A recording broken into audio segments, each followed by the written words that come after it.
பழங்கால தமிழ் இலக்கியங்கள்னா வெறும் கஷ்டமான இலக்கணமோ போர் அடிக்கிற விதிகளும் தானா நீங்க நினைக்கிறீங்களா? கண்டிப்பா கிடையாதுங்க. நம்மளோட மாடர்ன் ஃபேமிலி லைஃப்க்கு தேவையான ரொம்பவே ஆச்சரியமான பிராக்டிக்கலான அட்வைஸ் எல்லாம் அதுல கொட்டி கிடக்கு. இன்னைக்கு இந்த விளக்க பதிவுல அந்த பழங்கால ஞானத்துக்குள்ள நாம நேரடியா போக போறோம். இப்ப நாம பார்க்க போற இந்த சோர்ஸ் மெட்டீரியல் ரொம்பவே சுவாரஸ்யமானது. புலவர் குழந்தை அவங்க தொகுத்த நீதி களஞ்சியம் அப்படிங்கிற ஒரு பிரம்மாண்டமான பழங்கால தொகுப்பு தான் இது. குடும்ப வாழ்க்கைக்கான பல ரகசியங்கள் இதுல தான் புதைஞ்சிருக்கு. இந்த நூலோட ஆசிரியர் எப்படி ஒரு மாஸ்டர் கியூரேட்டரா, அதாவது ஒரு சிறந்த தொகுப்பாளரா செயல்பட்டிருக்கார் அப்படிங்கறத இது தெளிவா காட்டுது. நாலடியார், பழமொழி 400ன்னு 21 வெவ்வேறு பழமையான அறநூல்கள்ல இருந்து பாடல்களை தேடி எடுத்து வாழ்க்கைக்கான ஒரு முழுமையான கைட் புக்கா அவர் உருவாக்கியிருக்கார். சரி, இந்த கடினமான கவிதைகளை ஈஸியா புரிஞ்சுக்க வெற்றிகரமான குடும்ப வாழ்க்கையோட 5 முக்கிய தூண்களா இதை நாம பிரிஞ்சு பார்க்க போறோம். 1. குடும்பத்தின் மையம். 2. நிதி மேலாண்மை. 3. விருந்தோம்பல். 4. உறவுகளின் பலம். அப்புறம் 5. இறுதியான அறம். ஆனா இந்த தூண்களை பத்தி பார்க்கறதுக்கு முன்னாடி இல்வாழ்க்கை அப்படிங்கிற மைய கருத்தை நம்ம புரிஞ்சுக்கணும்.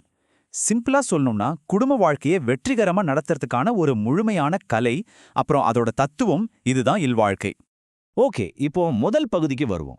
குடும்பத்தின் மையம், உண்மையான பங்காண்மை. ஒரு கணவன் மனைவி உறவை இந்த பழங்கால புலவர்கள் எப்படி பார்த்தாங்கன்னு பார்ப்போம். பாடல் 591ல ஒரு சூப்பரான உருவகத்தை பயன்படுத்தியிருக்கிறாங்க. வாழ்க்கை அப்படிங்கிற வண்டியை இழுக்கிற 2 எருதுகள் தான் கணவனும் மனைவியும். இதுல ஒரு எருது தன்னோட பங்கை சரியா இழுக்கலனாலும் வண்டி நகராது. மொத்த பயணமும் அங்கே நின்னுடும். எவ்வளவு யதார்த்தமான உண்மை இல்லையா? இதையே தான் பாடல் 595 இன்னும் கொஞ்சம் ஆழமா விளக்குது. கணவனும் மனைவியும் ஒருமித்த கருத்தோட இருக்கிறது, நம்ம 2 கண்களும் ஒரே பொருளை தெளிவா பார்க்கற மாதிரி. இருவரோட பார்வையும் வேற வேற திசையில சிதறிச்சுன்னா குடும்பத்தோட இலக்க கண்டுபிடிக்கிறதே கஷ்டமாயிடும். இப்போ பாடல்கள் 597 மற்றும் 599 இந்த முதல் துணை இன்னும் ஸ்ட்ராங்கா நிலைநிறுத்துது. தாய், தந்தை அல்லது உடன் பிறந்தவங்களை இழக்கிறது வாழ்க்கையில சில ஆறுதல்களை பறிக்கலாம். ஆனா மனைவியை இழக்கிறது அப்படிங்கிறது குடும்பத்தோட மொத்த அடித்தளத்தையே முழுமையா சிதைச்சிடும்னு பழம்பெரும் புலவர்கள் ரொம்ப ஆழமா எச்சரிக்கிறாங்க. சரி, இப்போ 2வது பகுதிக்கு போலாம். இயற்கையிலிருந்து நிதி பாடம். நம்ம மாடர்ன் காலத்துக்கும் செட் ஆகிற மாதிரியான சூப்பரான ஃபினான்ஷியல் அட்வைஸ் எப்படி இந்த நூல் தருதுன்னு பாருங்க. பாடல் 589 சொல்ற மிக முக்கியமான பாடம் இதுதான். ஒரு வெற்றிகரமான குடும்பம் 3 விலங்குகளை தன் ஆசிரியர்களா எடுத்துக்கணும். எதிர்காலத்துக்காக சுறுசுறுப்பா சேமிக்கிற எறும்பு, பாதுகாப்பான வீட்டை நேர்த்தியாக கட்டுற தூக்கணாங்குருவி, அப்புறம் தன்னிடம் இருக்கிற உணவை தன் இனத்தோட பகிர்ந்து சாப்பிடுற காகம். இது 3ம் தாங்க இந்த ஆசிரியர்கள். நிஜமாவே இந்த இடத்துல தான் நான் ரொம்பவே ஆச்சரியப்பட்டேன். பாடல் 590 நமக்கு ரொம்பவே துல்லியமான ஒரு பழங்கால ஃபினான்ஷியல் ரூலை கொடுக்குது.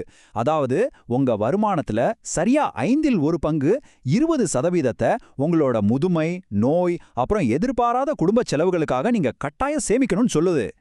உங்க உண்மையான வருமானத்துக்கு ஏத்த மாதிரி உங்க செலவுகளை சுருக்கிக்க நீங்க தவறிட்டீங்கன்னா அது நிச்சயமா குடும்பத்தோட வீழ்ச்சிக்கு தான் கொண்டு போய்விடும்னு இந்த நூல்கள் திரும்ப திரும்ப வலியுறுத்துது. வரவுக்கு மீறிய செலவு குடும்பத்தை அழிச்சிடுங்கிறது அன்னைக்கே சொல்லப்பட்ட ஒரு கராரான சட்டம். அடுத்து 3வது பகுதி விருந்தோம்பல். செல்வத்தை பகிர்வதே பெருஞ்செல்வம்.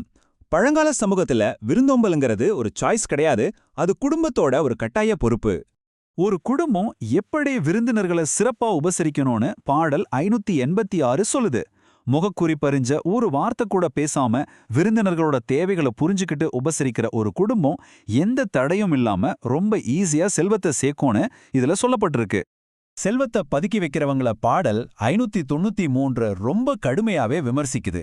எந்த பயனும் இல்லாத 2 பெரிய தந்தங்களை கொண்ட பன்றியா வாழ்றத விட ஒரு சின்ன பானையில உணவு இருந்தாலும் அதை மத்தவங்களோட மன உவந்து பகிர்ந்துக்கிறது பல மடங்கு வசதியானதுன்னு சொல்லுது.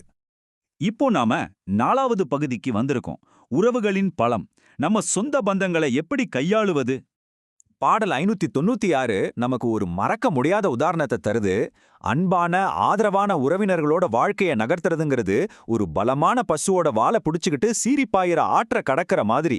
அதுவே உங்களுக்கு ஆதரவா இல்லாதவங்களை நம்புறது ஒரு பலவீனமான நாயோட வாலை புடிச்சுக்கிட்டு ஆத்துல மூழ்குவதற்கு சமம். எவ்வளோ அருமையான விளக்கம்ல. ஆனா அதே சமயம் பாடல் 587 செல்வந்தர்களுக்கு ஒரு மிக முக்கியமான எச்சரிக்கையை கொடுக்குது. வறுமையில வாடுற உங்க உறவினர்களோட வீட்டுக்கு அடிக்கடி போய் அவங்களுக்கு விருந்தோம்பல் சுமையை கொடுக்கறது ஒரு சின்ன மென்மையான குருவியோட தொடைய அறுக்கிறதுக்கு சமமான ஒரு கொடூரம். எவ்வளோ நுட்பமான சிந்தனை பாருங்க. கடைசியா நாம 5வது பகுதிக்கு வந்துட்டோம். இறுதியான அறம். நாம இதுவரைக்கும் பார்த்த இந்த எல்லா விதிகளுக்கும் பின்னால் இருக்கிற தத்துவார்த்த நோக்கம் என்ன? பாடல் 601ல ரொம்ப ஆழமான ஒரு தமிழ்ச் சொற்றொடர் இருக்கு. இல்லறம் அல்லது நல்லறம் அன்று. அதாவது இந்த கொள்கைகளோடும் நற்பண்புகளோடும் வாழப்படுற குடும்ப வாழ்க்கை தான் ஒரு மனிதன் அடையக்கூடிய மிக உயர்ந்த அறம் அப்படின்னு இது ரொம்ப தைரியமா சொல்லுது. இந்த விளக்கப்பதிவோட முடிவுல நான் உங்ககிட்ட ஒரு கேள்வியை முன்வைக்க விரும்புறேன். தனிப்பட்ட வெற்றியை மட்டுமே தேடி ஓடுற இந்த மாடர்ன் உலகத்துல ஒரு இணக்கமான சந்தோஷமான குடும்பத்தை உருவாக்குறது தான் வாழ்க்கையோட உண்மையான சாதனை அப்படிங்கறத நம்ம மறந்துட்டோமா?